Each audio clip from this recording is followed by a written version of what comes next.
Okay, so this is the second element of the Student Leadership and Safe Routes to School webinars. And so this time, we're going to focus a little bit more on the role of the adult facilitator in a student leader approach. There's two questions that were asked at the end of the last one, which will guide this session, this second session. What's the role of the adult facilitator or the coach? And what are some philosophies behind this role?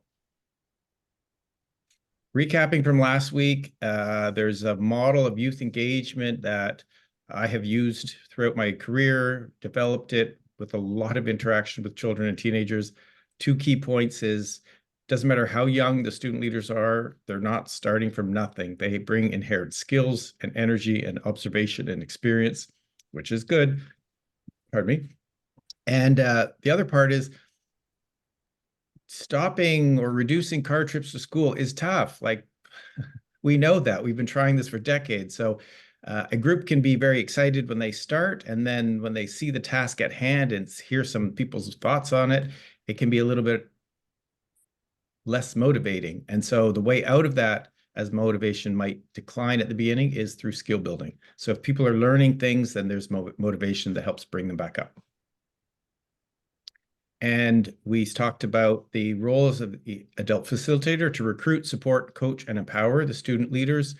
Just as a recap, it's about a half a dozen students who volunteer to join this. It's not a class, it's not a program that's assigned, it's voluntary. First step is to become a cohesive team so that their motivations and objectives and strengths are all incorporated into the look and feel of that program at that school. If it's enjoyable and fun and creative, they are feeling empowered and inventive, and they will stay. And that's just a good thing down the road, to have people who feel like they want to continue and attend the different meetings. And then it needs to respond to that school's terms, the community habits and the behaviors and the needs and barriers at that school. So they need to be able to assess that. And they need to be trained and skilled so that their opinions really count for something and they can have real decision-making power.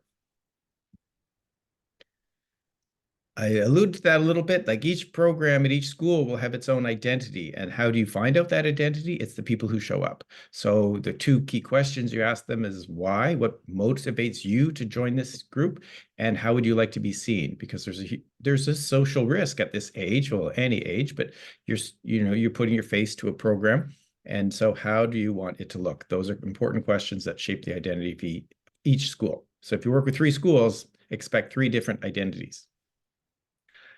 A little brief glimpse of the impact that it can have. Over the short term, you can have students mobilize the rest of the school. And in the longer term, you can have your student leaders who have some credibility and some authenticity at the school. They can leave a legacy so that then when they're gone, it is not forgotten by parents in the community and the teachers. I have 2 quotes from principals from earlier projects, and they're both saying the same thing. So I couldn't decide which one to have, so they're both. Here, this is the way to reduce vehicle trips to school. That's our goal. Safe Routes to School goal is reduce vehicle trips to school.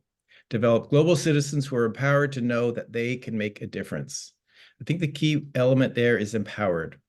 And as the next principle says, he does believe that a small committed group of students, student leadership, can impact the cultural norms of a community. This is not about building left turn lanes or stop bulges or engineering results. This is about the cultural norms, the behaviors of the community. And the key is to provide that group with leadership and social significance. And that last sentence there is leadership and social significance brings in our adult facilitator. So what's the role of this coach? Here, there's 8 roles that I've listed. If you're watching the video, you can pause and read it. And if you're here in the session, I'm going to come back to this for question period. So I'm not going to read it now. We'll come back to it and you can ask questions. Second question is, what are some philosophies of this work?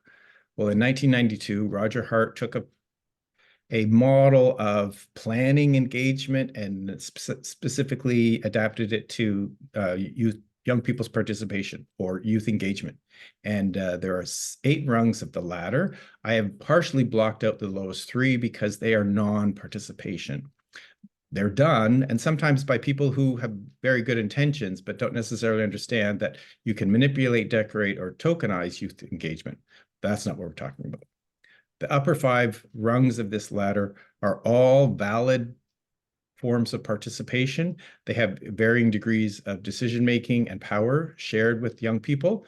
And of course, the most valid is to have real shared power, and not just for the sake of sharing it, but because the experience of your target audience is valuable. And so their contributions are valuable. They better understand the parent perspective than surveys will. So young people's participation is a very important component of this. And to make it authentic, even better. Another model is Maslow's hierarchy. I have readapted this for student leadership. And a little bit of the background of how I had this eureka moment about this was, I have done projects, we'll say as a favor to friends who are teachers. And if a teacher just brings this in without the full credibility of the school, without it being a legitimate project, we've had to meet in different places. We've had to meet in corners of the lobby or in the foyer and different areas where it wasn't really, we didn't have that base level of Maslow's hierarchy met.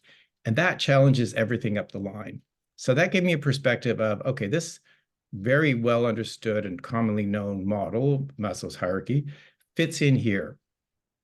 A student leader group needs to have a shelter. It needs to have a place to meet.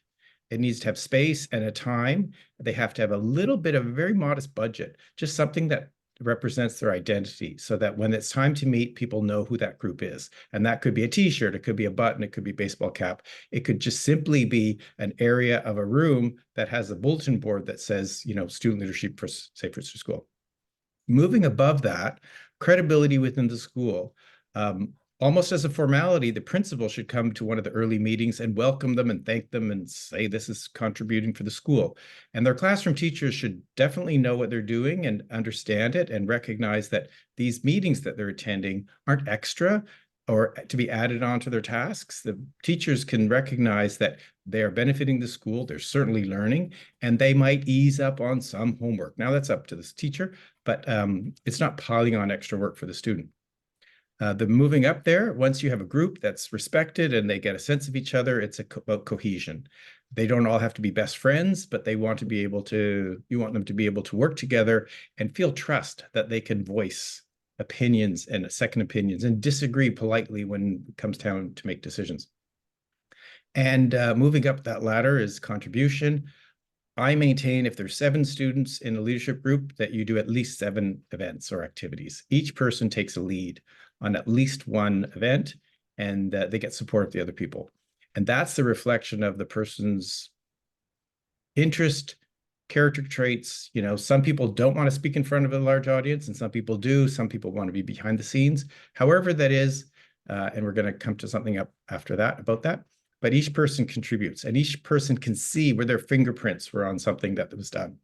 And this all leads to strengthening leadership skills and building new strengths so that they can make some achievements.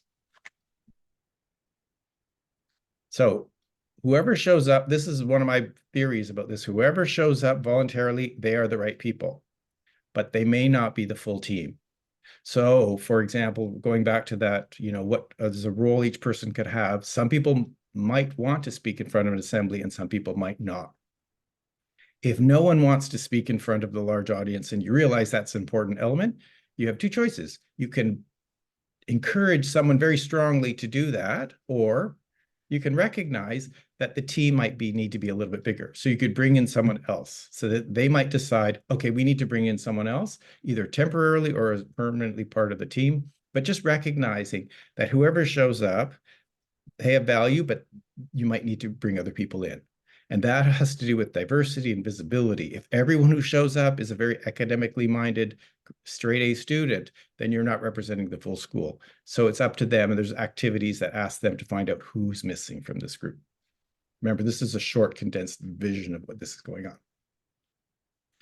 Also, if you have everyone who sits still and is academically inclined, well, that's probably not going to happen because some people can't sit still.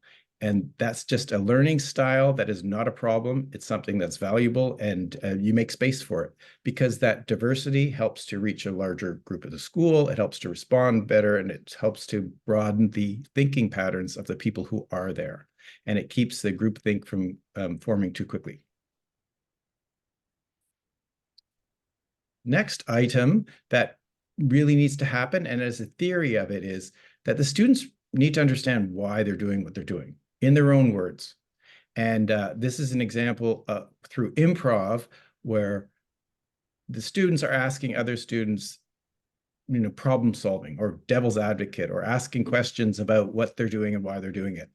Because if they're going to be asked questions by parents or teachers or other students, you want them to be prepared. You want them to feel like they can answer that question with some credibility. And it's a fun way of knowing what their purpose is. On the other hand, if they don't, it can be embarrassing, and it can really have them shy away from it. So they should know why they're doing this, be able to say it and act it out and be it and interpret it in their own words, not with a script, but being able to answer it, which is why improv is so valuable. Public display of authority. I had this as public display of credibility, but I do think there's an element of authority. And as this grade 6 student said, not in the picture, but it's a way you can learn to be a leader without seeming bossy. The key element of this photograph is the 3 teachers sitting at the back of the photograph.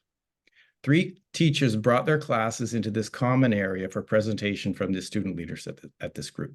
So every student in there knows that this student leader group, their peers, no one super special, has the authority to take on this school program. And their teachers have set time apart to listen to this. And so having this level of credibility, it just beefs it all up. Another element about this is that as these student leaders perform and achieve and succeed in some goals, the students who are sitting down are very likely to be inspired. The research on that is very high. If you can see that something is done by your peers and not some foreign expert who's come in, it's very inspiring. It's well, I can do this too. And in terms of managing climate anxiety, this is a very valuable behavior for students to witness as other students achieving success. The last element behind the theory, which should be no surprise to anyone, is you want to begin with some quick wins. And it's very easy to get some quick wins. If that's all you have, then it's going to be tough to make any changes. But as a very beginning start, this is it.